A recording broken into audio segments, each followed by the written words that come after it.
What's up, everybody? I'm Zane, And this is Ant. and welcome to Clock Running, the podcast for everything flag football and flag football officials, hosted by refs from all over the country. Joining us today are two refs from North Carolina. We have Pat Spence and Jordan Calicut. What up, though? What's going on, fellas? Hey, what up, fellas? Hey, what's going on, fellas? So, first question of the day is how did y'all get into flag football?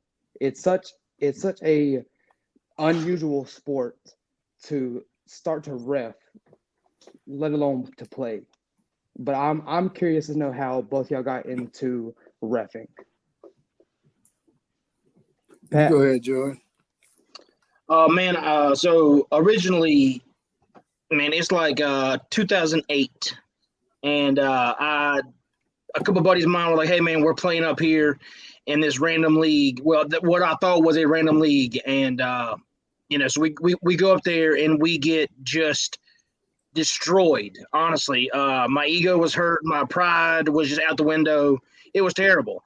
I was like, "Oh, these boys are legit." I had no idea. And then after that is when I really saw the game of flag football for what it was and how fun and interesting it was. And then just the dynamic of it was just a bunch of group of people that came together to enjoy this, like, unorthodox sport that has grown to what it is today. It's just it's just an amazing thing to watch to grow from where it was to where it is. now that's how you got into playing. Now, how did you get into refing? I got into reffing for I guess multiple reasons. The league that I was playing at the time didn't really have any refs to go out and do it, and I was on a few teams, but I wasn't really like interested in playing. And then I got hurt. So when I got hurt, the guys who actually ran the league reached out to me and they were like, "Have you ever thought about do you want to ref?" And I was just like, I have no idea. But looking back now, it was fantastic. They showed me the money then, and as a single parent at the time, I was like, I'm gonna make this much money, this much cash on a Saturday. I'm in. Perfect. That was a good call. No problem. I mean, literally, I was using that money to put gas in my tank and buy diapers. Okay. What was the injury, Jordan? Do it now. What was the injury? I got kicked in the shin hard, and then even to this day, I now have I have arthritis in one toe. I am such an old man. Yeah, and wearing my ref shoes, it does not hurt my feet. Me and cleats, I almost cry. It is terrible. I said I'm such an old man. How about you, Pat?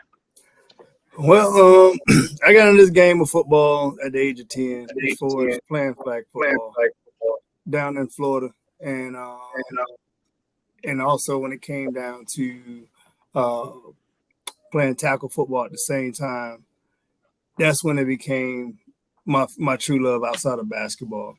But around the age of 17, working at the Parks and Recreation is where I got into the refereeing because I had to learn being a counselor. You have to referee like the kid games and all that stuff. And once I moved from Florida and moved up to North Carolina and joined the Army, it got reintroduced back to me, the game of flag football. And once I got reintroduced to it, it was just nonstop from there. Up in Alaska for 6 years, just playing ball, deploying in Afghanistan, Africa, and also in Iraq. Just playing the game for fun, No money, no anything but shirts and a medal. And that was it. And then when I moved back to North Carolina, I got introduced to the travel thing as far as traveling around playing flag football. I didn't know how it was. As a good player, on a military installation, you're probably like one of the best ones out of that group. But once you get out and you see all these guys that's from college and, that's been playing the game of flag football, it was one of those eye openers. And especially coming to what I think it was called Top Gun at that time. That's when I got into up in the Camel City area and then moved to the DMV, FFL, and played up there for about 4 years. And that's when, everything really happened. And I fell in love with the game of flag football and seeing how it was. And I was like, hey, it's that time to start transitioning. So I know that you played flag football for a couple years before you started reffing. What was the moment you were like, I want to try to ref the game that I love? When he met me and I became his hero. Well, before I met Jordan, when I wanted to start reffing, I started reffing in Alaska. That was when I first started because I wanted to see how can I improve the game on things that as a player I didn't like, and a lot of referees was too lazy to see. So that's when I got into refereeing around like 2010, 2011. But I didn't really start my focus until around about 2019 as I got older and I wanted to start transitioning to the same principle, making the game better and keeping the game, keeping everybody responsible. And then also giving some referees, a little headaches as a player, but also learn from some of these good referees as well. Well, is there a story behind that? Where did you guys cross paths, Jordan and Pat? So we crossed paths in 2019. 2019, I just moved back from the DMV FFL, and I was used to playing up there that's when I was playing defense a lot, and it was full contact with me. You body up, and out of the blue, I used to just do certain things, and I would just try and rub Jordan the wrong way just to piss him off. And he used to swear I hated him. And I told Jacob, I said, don't ever tell him that he's cool. But I just want to give him hell, see if his beard fall out. But that was really it, man. I used to bother him. Then one day I just was like, you know what? Let me go and tell him that I've been joking the whole time, man. I appreciate everything he's been doing. He's a cool dude. And then we had the draft tournament, and he was like, hey, Pat, you score a touchdown, you get a shot. Say less. And that was it from there. Man, I'm telling you, the fanny pack is full of airplane bottles every draft tournament. Man, Camel City regular season, I don't like anybody. You can't like you know what I'm saying? I have to hate it. I have to hate everyone across the board. Be like, I have no favorites. But when it comes to the draft tournament, teams don't matter. You're just out there playing just to play. So at that point, I love everybody. I'm like, listen, you score a touchdown, you intercept the ball, you make a great diving flag pull. Whatever you do, if you think it's spectacular, come see me. The only way you know that it was spectacular is that if I hand you an airplane bottle. And that is the truth. That is the truth. Yeah, there you go. So Pat, I first and foremost, thank you for your service, and I just want to ask you, since this is pretty unique to that, which experience as far as playing flag football in the military is most memorable to you? I would say because of the beginning and the competition. Originally, it was in Anchorage, Alaska, because there was a lot of competition at that time up in Fort Richardson. But when I came to Fort Bragg, and you have nothing but, I say you probably have about 40 to 50 teams. And the playoffs is crazy. And you have nothing but competition. I would say Fort Liberty now, a.k.a. used to be Fort Bragg, was the most competition when it came into the game of flag football. Most of those teams, it was actually 2 teams off of Fort Liberty that was travel teams and played rec. And actually, I was on one of them. And so, yeah, it was most definitely Fort Liberty at that time. So, and my question, I say, we've heard from Jordan and Pat, and I kind of knew a little bit of their backstory, but I've never heard the story about how you got into flag football and how you got into reffing. So I was born and raised in Colorado, and the season for football is pretty small. There's not a lot of turf fields out there and everything like that. So I grew up not playing flag football. We basically just had tackle football with no pads, and that's what our leagues and stuff like that looked like. But about in 2015, I started working with teenagers that were in the justice system, coming in and out of probation or out of juvenile prisons, things like that. And I just saw this gap in the system where there are these kids that were athletes. They loved to play basketball, football, this stuff, but they would walk into school, and because they, couldn't piss clean, or they had an ankle monitor on, they couldn't play any sports. So I was mentoring these kids, and I just wanted to provide them with an opportunity to be able to play sports. So I would load up a van, full of these kids, and we would come out on a Saturday, and I would call a bunch of my friends up and say, come out too, and let's play some flag football. And and it was just like an organic way to have mentoring, to give back to the community. We started raising money for families in need. Ended up having some amazing tournaments where we'd have close to 20 teams. I never charged a set player fee or team fee, and not only would I play, I was the main ref since I was the director of it. So that's how I started studying the rule book and learning the rules, because I just defaulted to the national rule book. I didn't know any better, and so that was really how I got into learning rules. It was just something that I enjoyed. And then also it was like, you have a situation, a fight or something like that. It was a good teaching moment for these teenagers. So that was that was an amazing experience for me. COVID hit, and unfortunately that really just kind of shut things down, as far as my organization went. But then I started playing more serious. I started traveling. Got really involved in running my own team, and then I got injured. That's why I had to ask Jordan what your injury was. My injury was at Cowboys Stadium, the tournament out there, and I went in for a sack, got the sack, and the next play I was going in to get the safety, and I planted, and my entire body went forward, and my knee did not. So I had 12 injuries in my knee. I still don't have an ACL in my left knee. I needed like 3 surgeries to take care of that. So that definitely took me out of playing. And then just the last couple of years, I just wanted to give reffing, just like I gave playing, a shot, and really wanted to take it serious. I wanted to do the same with reffing. Moved my family out to California about a year and a half ago, and was able to just get plugged into all the leagues and tournaments, and I love it. It's a great experience. Again, just like Jordan, being a single father, this is how I put gas in the tank and provide for my kids. So it's important to me. That's awesome. I loved every bit of that story.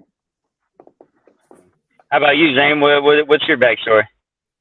So my backstory starts a lot sooner, or a lot earlier than all of y'all, since I am the youngin. So I've been in reffing for about, I think I'm going into my 3rd year now. One day, Jordan hit me up and was like, "Hey man, you want to go ref flag football with me?" I was like, "Where?" He was like, he was up here in Winston. I was like, "Sure, I'll give it a shot." But little did I know what I was getting myself into. Tell him, Pat. Boy, you got the hot fire quick. I will say one of the worst formats that you can start out in is contact. It's even worse when you get put into a Camel City league and everyone's coming for your throat. But I mean, SEC mentality, baby. But honestly, I am so thankful for Jordan for getting me started, Pat for talking shit with me being day one as a ref, and Camel City for building my character and not letting these players at other tournaments actually bother me whatsoever. That's fantastic. All right. One thing I can tell you, Zane, compared to a lot of other people, you and your brother got some tough skin, boy. Because I sure used to try and peel the layers back on that onion, and I don't think I ever was disrespectful. I just think I just used to try and push a button to see if I could catch your attention. But but yeah, and I always say, if you could take my issues, yeah, I think you was ready. There you go. Speaking of disrespectful and controversy that comes from being a ref, let's move on to that next topic. Yeah. So as a ref, I would like to do two different topics on this one, since all of us have refed contact and non-contact. What is what is a controversial call, let's say in non-contact, that always comes up and everyone always complains about? Pat. I could take non-contact first. Yeah. When it comes to non-contact, I would say impeding the rusher. That is one of the biggest ones as far as controversial, due to the location of the referee. If you only have two referees on that field and no contact, it's almost impossible to have that vision as the line judge to see an impeding rusher unless contact is made.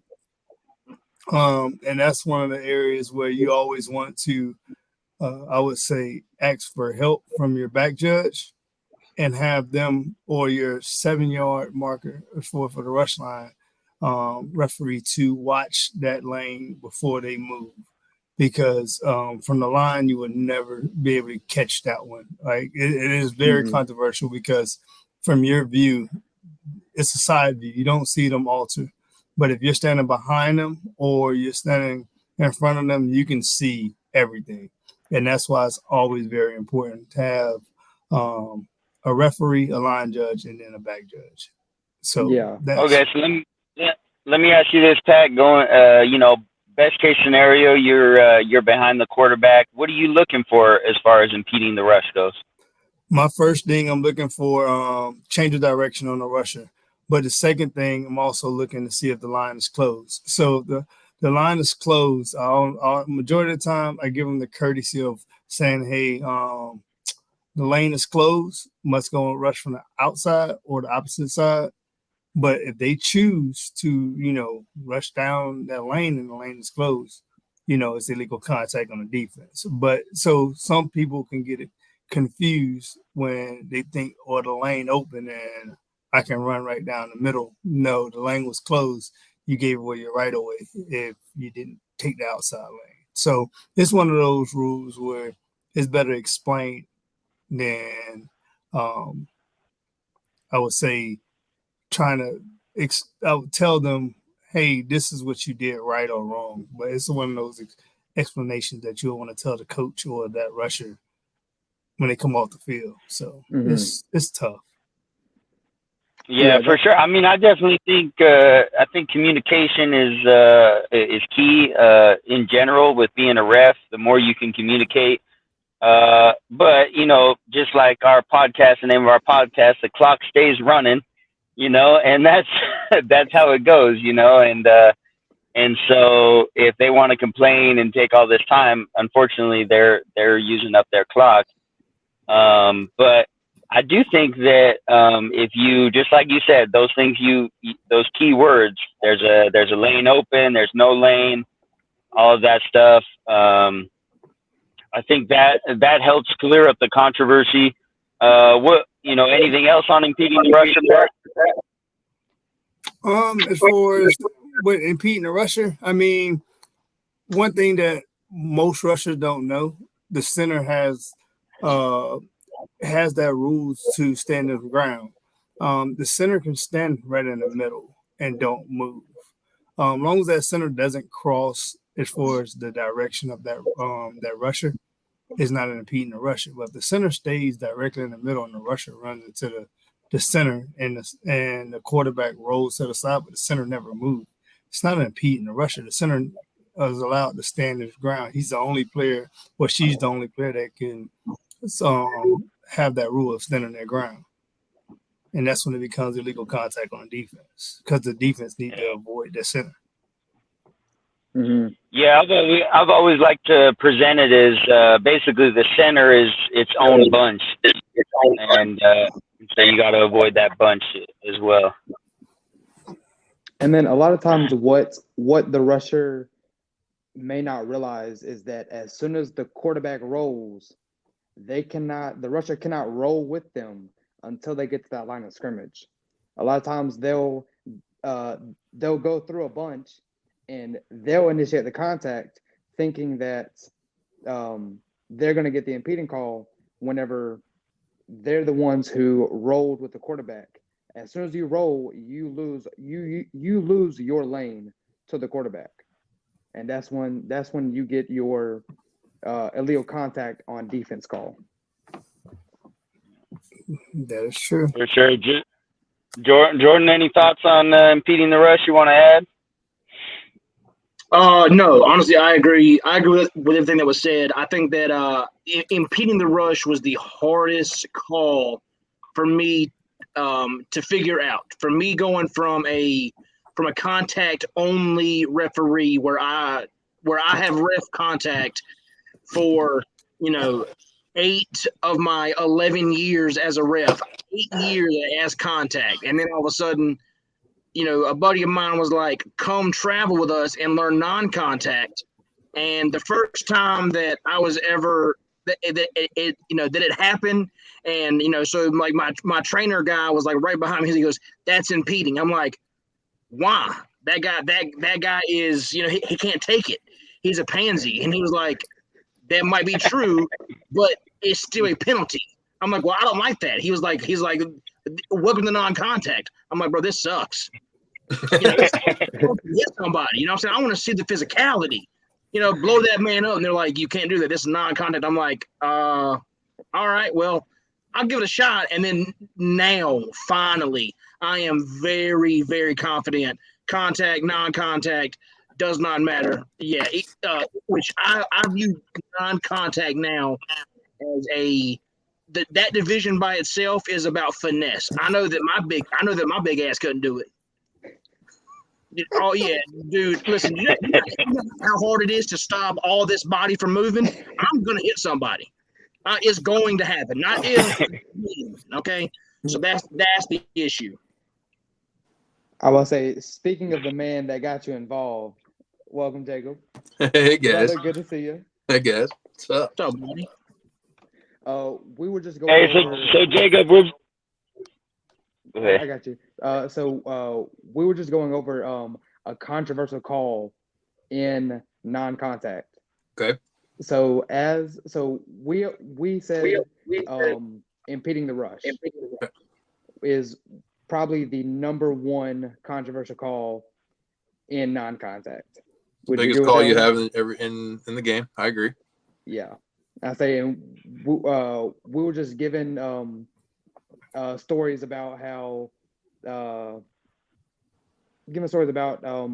how we got introduced to impeding the rusher and how Jordan sucks at non-contact football. I used to be. Honestly, I'm good now. I was gonna say, man, it's definitely something that it takes time to realize and understand. And to be honest with you, like I feel like I've got it down, and I still don't completely, because it's a complete judge. It's absolutely your judgment whether a person's movement made somebody else do something. You don't know what's in that mind, and you have to make that decision basically in a split second. So it's not fun at all. Mm-hmm. That's probably the most unfootball thing you have to watch in flag football if you think about it. So I heard you say the word judgment call. Does that mean that it could be protested? No, not at all.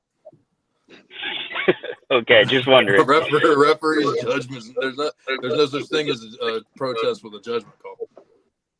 Got you. Just checking. Our first topic was how everyone got into flag football and how everyone got into reffing. Okay. Now, were you ever a ref before you started Camel City? Yeah, so I started in baseball. I started when I was 14, umpiring. Worked for USSSA, doing youth baseball. As I got older, I did baseball, basketball, a little bit of tackle football.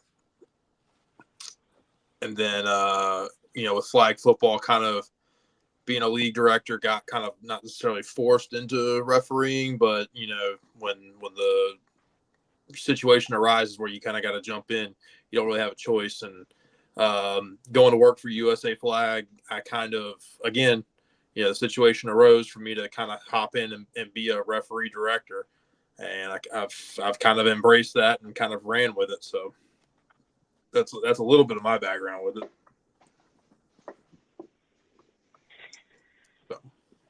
So how long have you been? Let me rephrase that. How long has it been since you started Camel City? So I started Camel City started in 2018.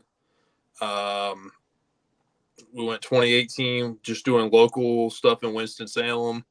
2019 started working with 5-man contact and working with the travel teams. And then 2020 is when Krista came on as a partner. We had a few others come in and out, but Krista came in at 2020. She's been helping steer the ship ever since.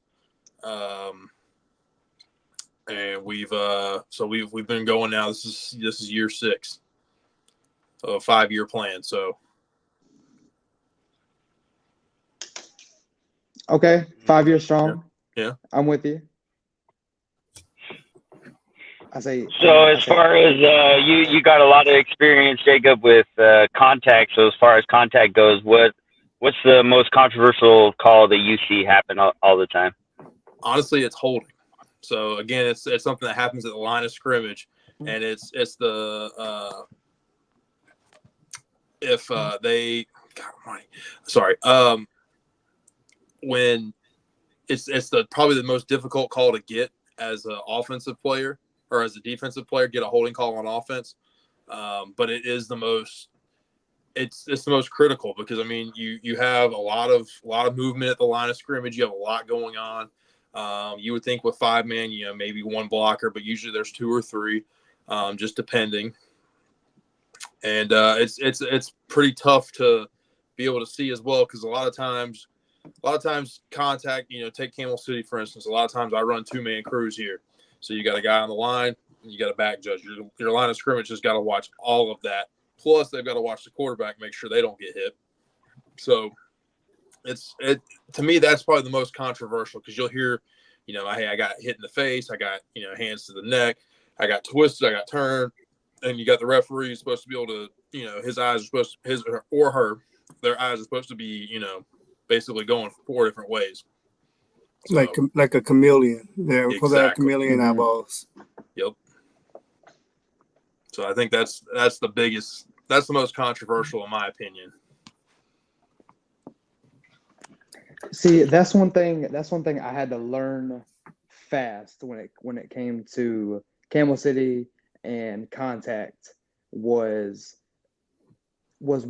holding, and 2 was if you're on the line, let them play. Unless it is a flagrant hands to the face, or if your arm is across their body, restricting them to get to the quarterback, there's not going to be a lot of times where I'm going to throw a flag because if you're on the line, you're on that line for a reason. Yep, absolutely, man. It's tough because you want to let them play, and you don't want to be the person that throws a penalty flag every play because in the reality of it, this is a recreation sport. You could throw your penalty flag every play and find something. Mm-hmm. But you want to let these guys play. You want to keep the game moving. You don't want to be a factor of the game. And I think a lot of times people want every call, or they want that. They want it until they have it. And I think that's kind of the caveat to it. Mm-hmm. So, which that's what I always tell my captains at the very beginning of a game. I'm like, hey fellas, especially in contact. I'm like, hey fellas, my main goal is to let y'all play your game. I do not want to get involved. Please do not make me get involved. Because as soon as they get rowdy, that's when I have to throw more flags, take control of the situation, and de-escalate everything. Mhm. I'd rather let them play their game, no flags, nothing. But there's always a team or there's always a player who normally takes it to that next step. And I'm like, all right, well, you lost your chance. Yep. You always got to remind them the clock is still running. Yeah. Oh, absolutely. Clock's always running. We don't stop that clock. So what else we've been talking about tonight, guys? Oh, Ant, you're muted. Can't hear you. Ant look like he's frozen. He's like a barbarian right now.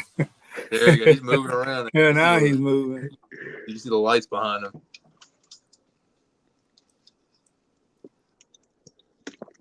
Before the controversy and before that, it was just how everyone got introduced to flag football. Pat was telling his backstory. Ant told us his. Jordan's a bitch, so and then me, of course. I mean, since I am the youngin, and I'm so near all this, mine was very short and simple. Yeah, we're still throwing. We kind of threw you to the fire. That's exactly what I said. Actually, there ain't no kind of. We threw you to the fire. With gas. Which that's what I said. I was like, coming into reffing, one of the hardest formats to ref is contact. And I was like, one of the hardest leagues to ref is Camel City. So it was just a double homicide right there. Yeah, you good though. Yeah. Oh, good. It makes you better. Zane, one thing I made a post earlier on my Facebook. I don't know if I tagged Camel City, but it was one of those after reviewing. I watched all the film of all the games this weekend. And I was like, man, I would literally need chameleon eyes to see everything that I saw on video today when I watched the film. I was like, damn, everybody got held. Everybody was holding offense and defense. As far as some plays, was controversial due to where you're standing at. Flag guards from crazy. Like you can never see from the angles that you're at because you're running with them. So it was like, man, I missed a lot. But guess what? We got the games in with no altercations, no fights, no nothing. So overall, I was like, man, okay, I did a good job, in my eyes, because you can't see everything, but you can't call everything either because one, it's going to kill the game, it's going to slow down the game, and people are going to say the referees are the deciding factor, which we didn't have to hear that this weekend either. Yep. So besides, everybody hates one individual, but his name ain't Chris, but it starts with a K. But hey, overall, I would say the weekend, and as we talked about, it was a great experience. So it was fun to watch Robert learn. Robert's, for those, Robert's one of our newer officials, man. He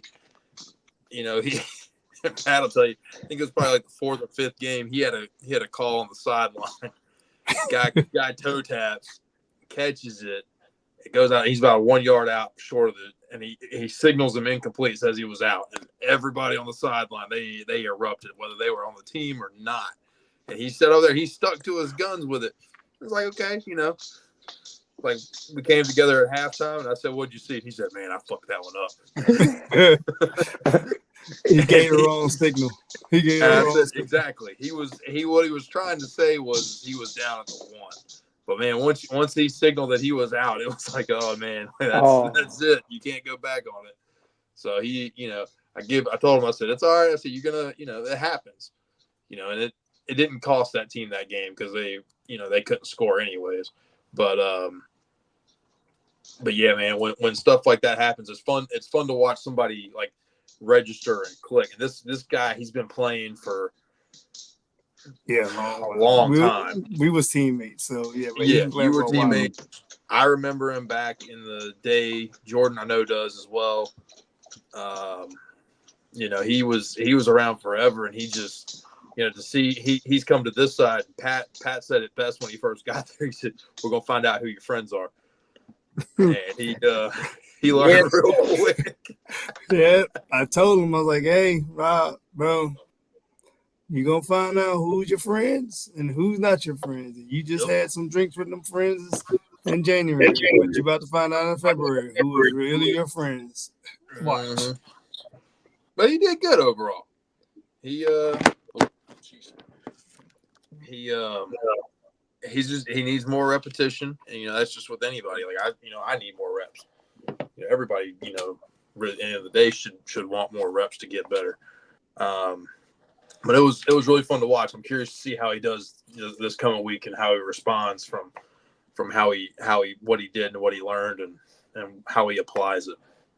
So I'm about to say we have all definitely been there where it's like, oh, I definitely fucked that one up. Mm-hmm. Mm-hmm. Yeah, can't relate. So, Oh,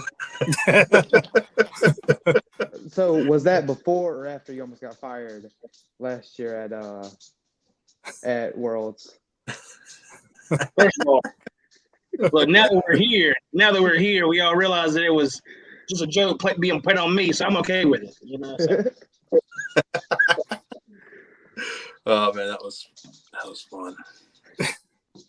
That was not fun. I told Jacob immediately. I said, bro, if I'm getting fired, I am not starting this game. If you make me start this game and fire me, I promise you we're gonna fight. He was like, go start the game. Start your game and I can get you. I was like, all right, cool. No, best thing was I remember hearing Jacob talking to someone about like playing the joke on you. He looks over at me and says, "Don't you say a word." Yes, sir. My mouth is closed. And do you know what happened at Worlds last year? Did we talk Oh, about yeah. this with Mr. B.I.G.? Yeah, I heard it. Hey, do not give me the opportunity, man. Listen, if you open the door, trust me, I'm gonna like Elton John that thing. I'm gonna come out flamboyantly as I possibly can. But thank you. That's awesome. We got to save that story for another time. Let's move on to that next topic, Zane. All right, Yeah. there you go. So our next topic of the night, or our last topic of the night, is what everyone has next and where everyone will be next week, or this weekend. I'm sorry. So Pat, we're gonna be at this weekend. Well, I'll be in Camel City again this weekend. Mamba City. Wait! Don't get them started. Don't get them started. But no, I'll be in Camel City. Locked and loaded, ready to rock and roll. And like I told you, we have some pretty good teams coming down from up north on the East Coast in a different league. Some of them are defending league champs, and some of them are defending national champs from this past year. So we're gonna see how it coexists with the SEC. I call them the Big Ten since that's where they're coming from. So we're gonna see who's Michigan and who could deal with Alabama and all those guys down here. Okay. Jordan, where you gonna be at? Same place, Camel City this weekend. Next travel circuit will be Miami. Okay, I will say, Pat, are you going to Miami as well, or? I will not. That is the wife's birthday, and I will not take that. Hey, buddy, that's take I that invitation. Slip was signed. That's a What? Hey, Jordan, what are you looking forward to this next weekend? Oh man, dude, Camel City, it will always have a special place in my heart. I ref Camel City differently than any other time that I ref. Honestly, it is if you were here and you watched me ref, you would understand. Reffing Camel City is not like I do anywhere else. I hold these boys to higher standards, and when they get their panties in a bunch, I laugh at them, and it does not bother me. Nice. I'll say, Jacob, anything you looking forward to in particular this weekend at Camel City? Oh, just hanging with these three. Yeah, man, we got another slate of good games. There's some new teams that are coming in.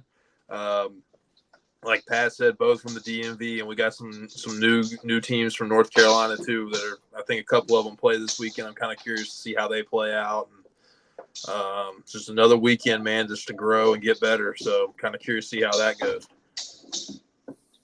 Yes, Nice. indeed. I couldn't imagine you not being able to ref league play for the best league in the country.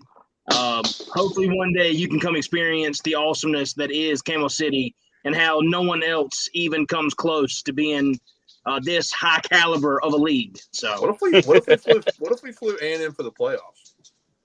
Bro, you know I'm in. You got my vote. Yeah. Oh, I'm in. I'm there. Why is that even a question? Yeah, this is fantastic. We'll Get Robert Ant, and we'll see what happens. Huh? I said we can give Ant to Robert and see what happens. Yeah, we're gonna have to run three. We'll have to run 3 fields for the playoffs. Oh yeah, we're gonna need it. Let's go.